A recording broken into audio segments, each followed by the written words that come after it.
Beware the bearers of false gifts. This is from one of the most famous crop circles of all time, but what you might not know is this is a repeated message, not just in alien contact experiences, but also in spiritual experiences as well, like near-death experiences. This is a repeated narrative or message from the phenomenon. And with potential looming mass contact in 2026 or 2027, now is the time to talk about this. So let's do that. Get in here. This is Jack with Cosmic Road. I talk about UFOs and the paranormal. Please hit like and subscribe and let me know what you guys think in the comments below. Oh, and by the way, how do you like my new tapestry? This is an ayahuasca tapestry brought to me by Gaspar, the master shaman of the retreat that I just went to. Gaspar is a really cool guy, an amazing shaman. He's actually a celebrity shaman, which is pretty cool. James Cameron, director of Terminator and Avatar and all those movies, he sat with Gaspar, meaning he attended a ceremony presided over by Gaspar 8 times during the making of Avatar. Isn't that interesting? Yeah, Avatar starts to make a lot more sense when you think about that. But anyway, Gaspar was great, and he brought this tapestry when he came for his last retreat, and I had to get it. These ayahuasca tapestries are said to have encoded messages and codes and stuff from the plant spirit world. So, and when you wear them or put them on during a ceremony, it's supposed to increase the power of the ceremony of the plant medicine. So, yeah, really cool. So let me know what you think about the new backdrop. I'll be using that at my next ceremony. Okay, moving on with the story. This is from the Winchester, Hampshire crop circle. Beware the bearers of false gifts and their broken promises. Much pain, but still time. There is good out there. We oppose deception. Conduit closing. Yeah, the bearers of false gifts thing. This is a repeated message from beings during alien abductions and also near-death experiences. I've come across a lot of these. I can't remember them all, so I asked Grok to help out, and Grok totally came through. During the Allagash abduction in 1976, during regression, Jack Wiener recalled a gray-like entity warning him about others of their kind who might approach humans with offers of great advancements. The entity implied these beings sought to harvest trust for undisclosed purposes, urging the men to question such overtures. The Pascagoula incident, very famous incident. In a later interview with researcher Philip Mantle, Hickson recounted a telepathic impression from one entity, cautioning about shiny ones who would come bearing gifts of light to deceive humans into submission. And it just goes on. From the Kelly Cahill encounter in 1993 in Australia, according to Cahill's account, one entity telepathically communicated a warning about other beings, described as manipulative tricksters, who might appear benevolent and offer humans advanced knowledge or technology. The entity suggested these others aim to exploit humanity's curiosity, urging her to look beyond the surface of such encounters. In the Veron that incident in Russia. One child, interviewed by local journalist Pavel, claimed a humanoid gestured toward the sky and telepathically conveyed that others will come with promises of peace and power. The being warned that these visitors would bring false gifts to control humanity, advising vigilance. It just goes on and on. There's so many. Whitley Strieber. Whitley Strieber describes encounters with beings he calls the visitors, who sometimes appeared benevolent, but also unsettling.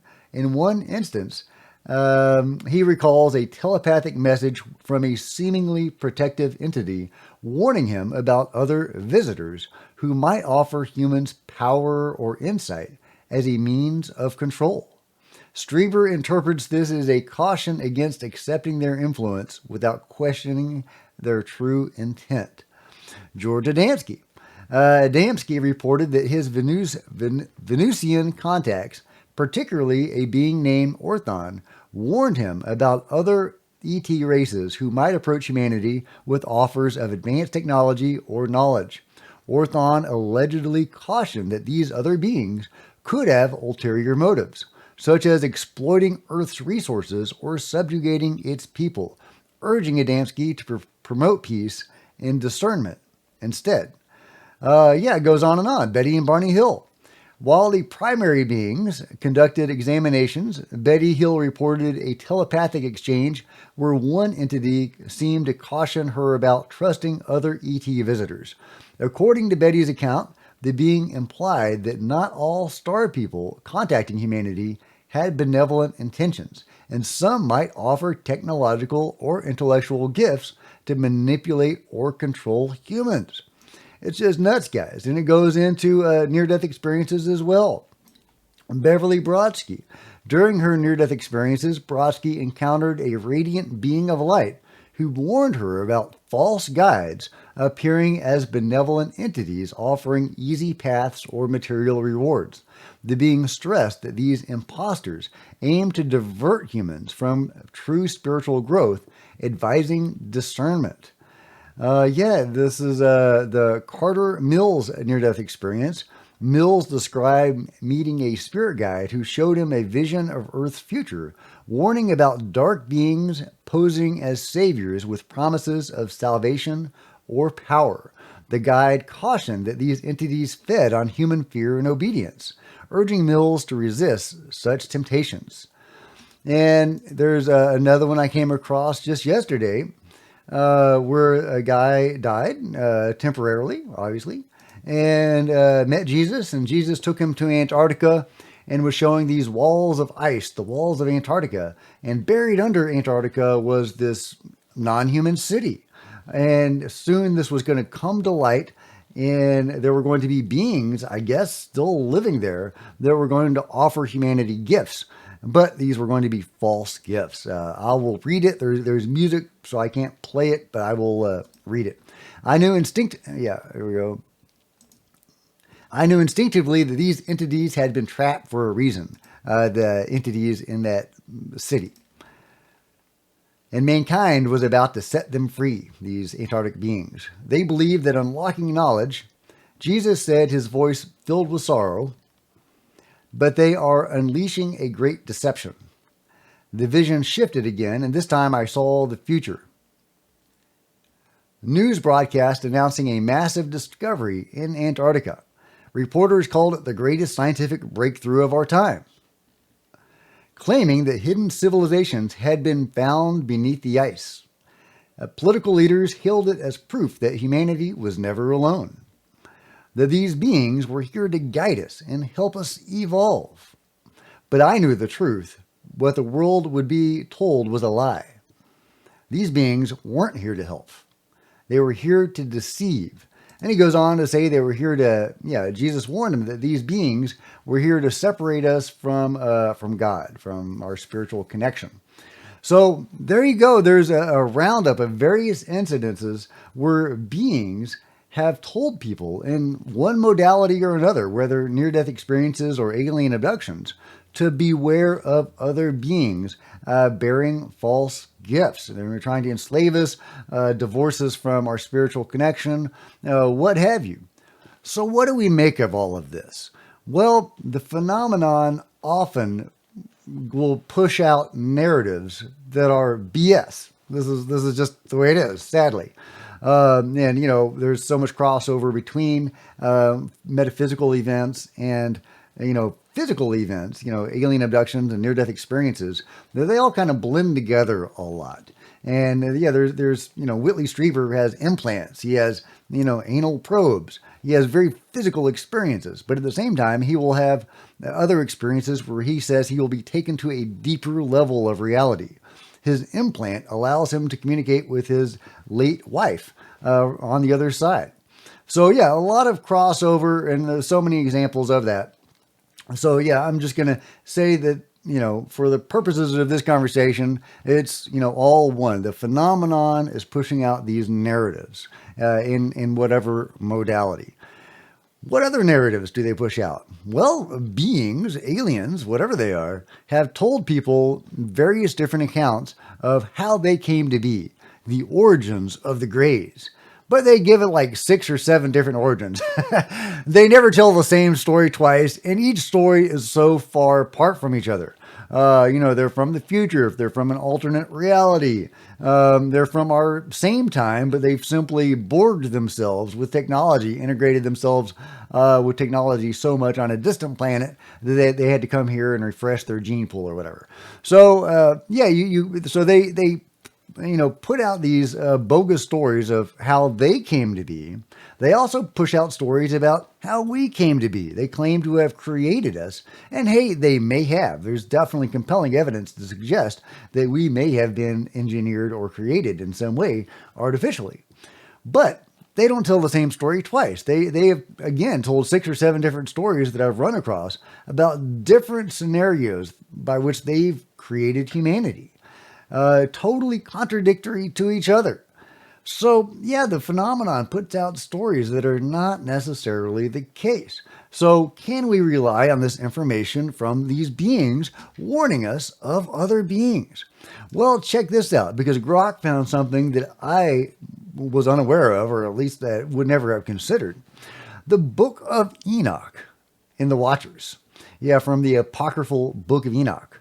The righteous angels, such as Michael, Gabriel, and Raphael, warn humanity through Enoch about the Watchers, who offer forbidden knowledge and gifts, like metallurgy, cosmetics, and sorcery, to humans. These gifts lead to corruption, violence, and moral decay among humankind. The righteous angels caution that these offerings are deceptive and ultimately harmful, as they disrupt the natural order and provoke divine judgment. Yeah, so this narrative has been around for a while. I find that super fascinating. Let's assume, just for the sake of conversation, that the Book of Enoch was inspired by some sort of contact modality. And that, Enoch was getting these messages from the phenomenon, warning him and humanity about bearers of false gifts. So what are we to make of this? What does this mean? What does this mean, guys? I want to know. I am reminded of Grant Cameron's idea of managing magic. And this is his idea of how the government manages UFO disclosure. And I'll be talking, I think, more about this tomorrow in a related video. But he will talk about how the government will put out the truth in one leak and then in an official channel debunk it. Giving us the truth for those that want to contemplate it and integrate it, but also putting out the official narrative for those who have to, have that debunked for them, for their sense of reality to be in place or whatever. So they tell the truth and a lie at the same time. So you have to wonder if the phenomenon may be doing something similar. They push out, these ideas of, beings offering us stuff. But then what happens in 2026 or 2027? Let's say Chris Bledsoe's The Lady does come out of a cliff in Utah and offer to usher us into a golden age. Do we accept her offer based on all of these messages and warnings? Or could she be playing her part and, offering us something while at the same time other beings are debunking it? As if the phenomenon doesn't really want us to know the real truth of all of this. I think that's a super fascinating idea. In spiritual circles, like Reiki and so on, we're often encouraged to use our own discernment and to develop our discernment, to quiet our mind, listen to our heart, listen to our spirit guides and our higher self, and use our own discernment, use your gut on these things. So I guess that is our best path forward on this stuff. But if we do have some sort of mass contact event in 2026 or 2027, definitely, I think, something to keep in mind. But let me know what you guys think. Will you trust these beings offering these gifts? Will you look sideways at them? Are you just totally skeptical of this whole thing? And by the way, I'm not saying there's going to be a mass contact in 2026 or 2027. Based on the various people that are saying this, very disparate sources saying this, I'm encouraged to think that, there's a non-zero chance that this is going to happen. Maybe even as high as 15 or 20%, I would give it. Maybe 15. But yeah, so let me know what your percentage is. Are you 50% or more? Are you 0%? Are you like 1%? And what do you think about all these various messages from beings, whether near-death experiences or alien abductions, telling people to beware of these bearers of false gifts? And they've even left physical proof of these messages, like with this crop circle.